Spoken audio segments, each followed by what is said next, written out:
Welcome back to Bill's Bets and Beers. I'm the host Chad, and this is a channel where I mostly talk about Bills football, NFL in general, go through some parlays I put in throughout the week, Monday, Sunday, and Thursday night football, as well as some Sunday parlays as well. And occasionally I'll do rating and tasting of a tasty brew, mostly local IPAs from the area. If you do like this content, I've been putting out some videos, a lot of videos lately.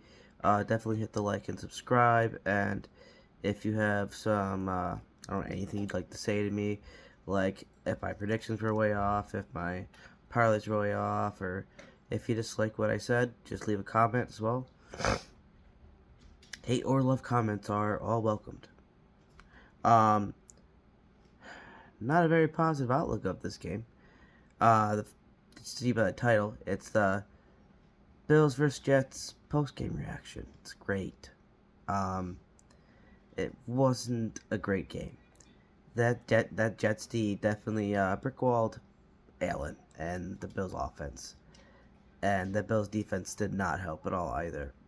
They beat us on pretty much all fronts.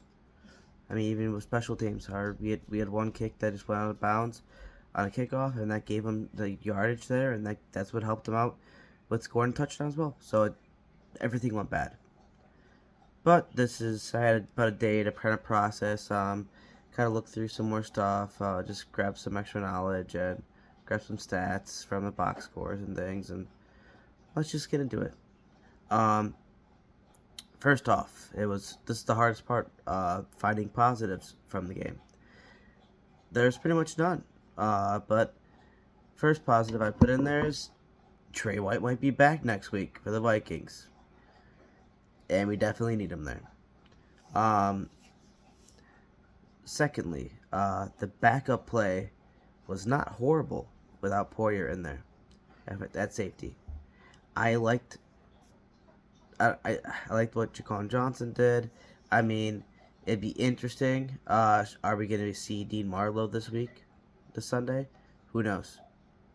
But it wouldn't be an unwelcome sight just to have him at least there, because I know we're going to definitely need him so we can do some nice swaps, keep everyone nice and healthy and full of energy, because we got a big matchup coming up. Also, another positive, Diggs and Allen connection was super important that first half of the game. Without that game would have been even more upsetting at this point. But that first half they were connecting well, and then after that, the Jets defense definitely changed their pace and fixed the issue with whatever was happening with not covering Diggs. Then not easy portion, but the easiest portion to get notes off of, the negatives.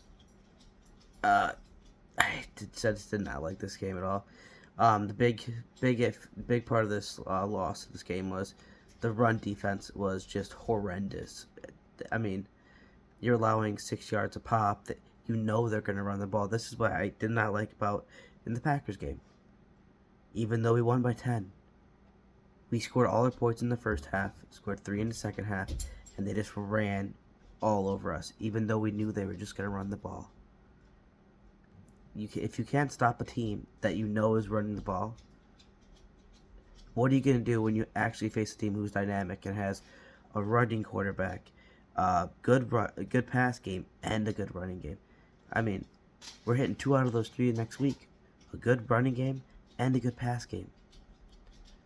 So the RPOs are going to be huge. Everything's going to be huge back there. So we got to be able to stack up that box nice and be able to tackle. Because a lot of those are missed tackles as well that kept him getting in those big yards.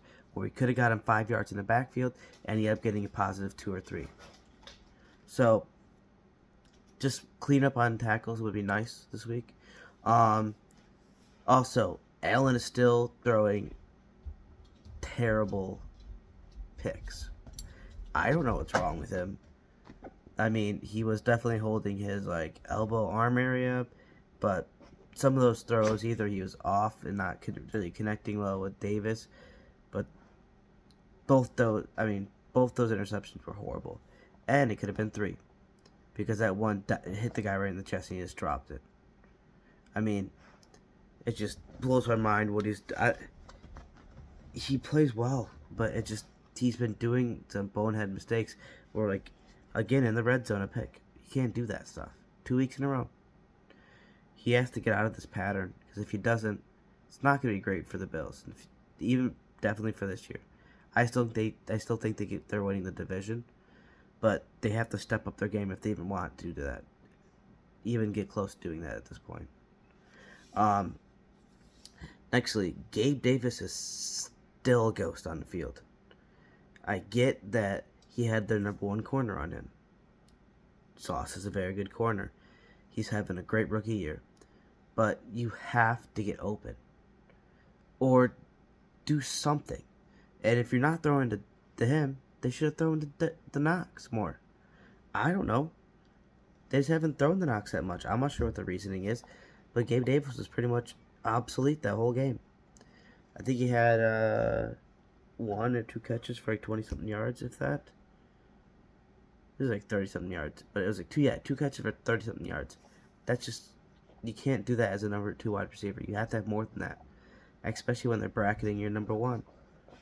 You should be able to somehow get open. I know he's a good cornerback, but you're a big guy. Use your size and speed that you have. I don't know. He just has to get his crap together, because he's also dropped a lot of passes as well. I get it. I'm not a football player, so I can't say anything about this, but he just has to play more consistent. Because even though he didn't get that many looks that game, he got 5 looks or whatever it was, he didn't reel in all the catches. And that one at the end that was big hit off his chest plate. Yeah, the guy was covering him very well, but he could have caught that. It's like he's focused elsewhere or something. I don't know what's going on, but he just has to get his head back in the game. Second, this is the second game in a row where we pile up points in the first half and only score 3 in the second half. 3 points throughout the whole second half. And that's with some interceptions, that's with missing field goals and all that fun stuff. But still only 3 points. We cannot do that to win these games.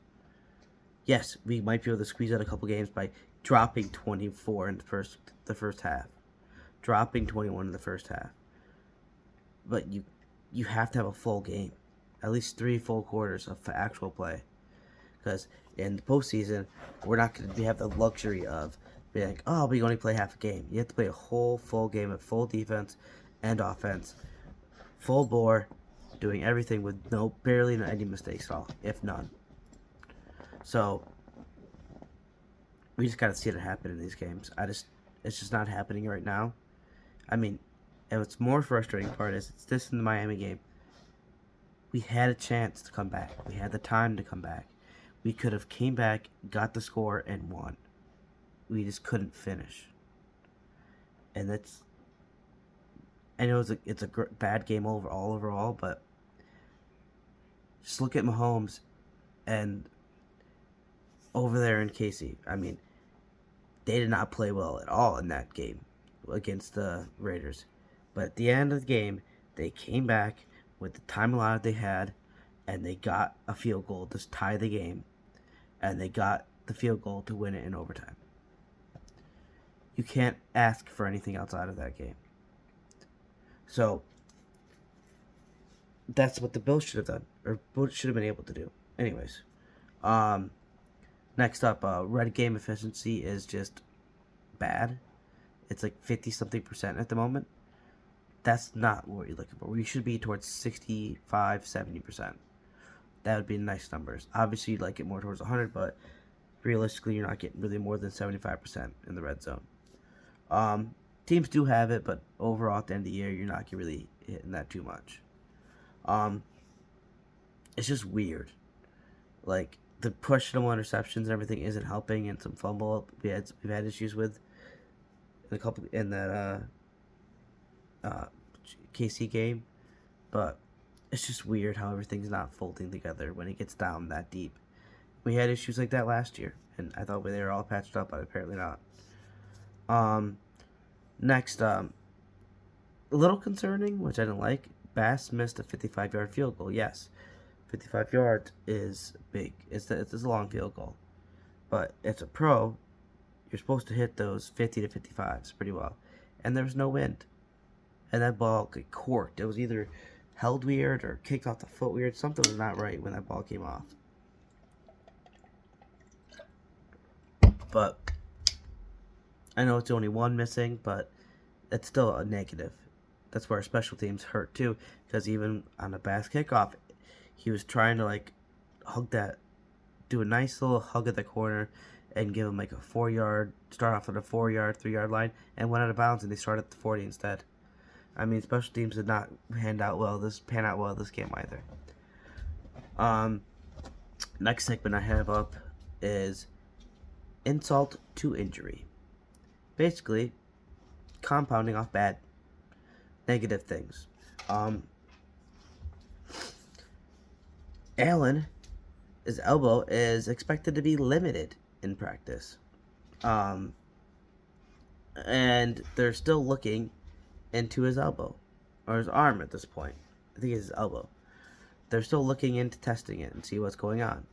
Obviously, I think he's going to play, but that's still concerning, considering if anything, if it gets worse or if it doesn't get any better, who knows what we're going to be in the postseason. If we have a good postseason all at this point, because that goes into one of the next things is the Bills are now 0-2 in divisional games.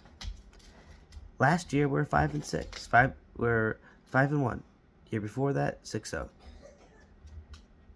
I might have those mixed up, but we've been doing great the past 2 or 3 years against our division, and this year 0-2. One to Miami, dropped one to Miami early, and now one to the Jets. Not good. Let that just roll into my next thing. Is the second half of the schedule not looking so easy anymore. You thought after we got past that Packers game, you're like, oh, here's the easy games. We're guaranteed get 13, 14 wins type of thing, easy money, get that first seed. It's on us to lose. It is on us to lose, and we lost to the Jets. And it's not looking any better, because then we got the Vikings, a good run game again. Which I forgot to mention that in negatives. Like we allowed 107 yards plus against the Jets, and then on top of that, the week before that we allowed 220 plus. So I mean, you can't be doing stuff like that. And then now, definitely testing our run defense. Now it's like last year. Same thing, always testing the run defense. You got Cooks coming in. Then the week after that, we have Chubb coming in. And then after that, we got Detroit. They're good running offense. I mean, everything is just piling on right now. And it's just not looking good for the Bills. I mean, I have faith that this is going to be a big wake-up call, and they're going to come back, have a better offensive plan, a better way to get the ball down the field, a better way to move the ball and keep the ball in their hands, not turn it over as much. But there's definitely a little concern. There's little to a lot of concern there at this point, especially depending how the next game goes. Because right now it's Bills are 6-2 in the top of the division, but then you have two teams, Miami and Jets, at 6-3, and they have actual division wins in our division, and then the Patriots 5-3. I mean 5-4. So this is gonna be a tough division if we don't start winning these games. And unfortunately, we have a lot of divisional games at the end. We still have 4 divisional games left, and we not have to, but we're gonna have to probably win all of them. Definitely doable, but the Bills have to start playing better at this point. Also, another insult to injury. Greg Rousseau got injured in that game, and he's going to be week to week with an ankle sprain. It's going to be a high ankle sprain. So yeah, I'm really hoping Rousseau comes back quicker. I know with those high ankle sprains, they can take a while. just a lot of ligaments and everything in the leg just by watching a couple people explain it. Um, so I really hope he's okay. I really hope he comes back before the postseason, probably like at least week 16, maybe at this point, or even like week 15, 14. So we have enough to get him back in the game, so he's proper and ready for the postseason because we're gonna need him. But yeah, I know this is not really a very lighthearted video, but that was not a good win, not a good loss for us at this point. Jets came to play, and the Bills did not. I mean, they just didn't play that well at all. Jets just dominated pretty much. Not on all fronts, but yeah, I guess like all fronts. They did great in special teams. They did great in the rushing offense was amazing. I mean, we're supposed to have a good rushing defense, and it's just not there anymore. And then the defense was just great. They got 5 sacks on Allen. I mean, and then 2 picks from him. I mean, Sauce Gardner's riding that high. I thought we were going to deflate him, but apparently not. That was bad call on my judgment. So I have some upcoming videos. I have my Thursday night football parlay and prediction. I'll be dropping that on Wednesday night or Wednesday time frame.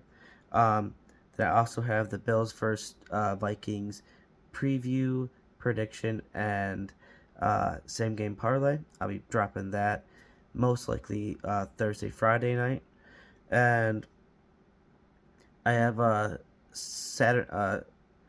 Sunday night football and Sunday parlays coming up as well. So just like again every week, they'll probably drop that day before. So if anyone would like to follow my bets, then maybe maybe I can help you maybe win some money off it. I also have a sponsors section. It's gonna be my wife, Crochet with Elisha. It's Crochet with Elisha. You can find her on Instagram. She has all these pictures of all the stuff she's done. She's done really cool dolls, blankets, cardigans, gloves, hats for kids and adults. She's just very good with crocheting. She always picks the good yarn to go with it as well. Hit her up in her DMs, and she should get back to you if you have any questions. Also, Mr. Nasty Time, my buddy. It's Mr. Nasty Tyyme, and he does a lot of videos on like gaming, Modern Warfare, a lot of different types of games, and also does a power rankings every week for the NFL 1 through 32, and I mean that's pretty much it. I mean it's a lot of other stuff as well. Just check out his channel. I'm sure you guys will like it. Content and energy is great. And then also New Budge and Voodoo Ranger. I would love to get them as a sponsor. I'm just gonna keep pressing them. Check out Juice Force if you haven't tried Juice Force. It'll definitely change your mind if you didn't like even if you don't like IPAs. But yeah, fight and sleep because I took some NyQuil earlier because I'm not feeling great, as you can tell by my voice. But that's gonna be it. I'm gonna wrap this video up, and my other parlay for the Monday Night Football is looking pretty good so far. Likely scored the first touchdown. Then I already have the running back, the rookie running back over there. Forgot his name. He already scored for the Ravens, and Lamar's already 40 yards rushing at the half. I need him to get 70. Kamara's doing well. I mean, he has 12 yards receiving. I need him to get over 50. And I just need Kamara in the end zone.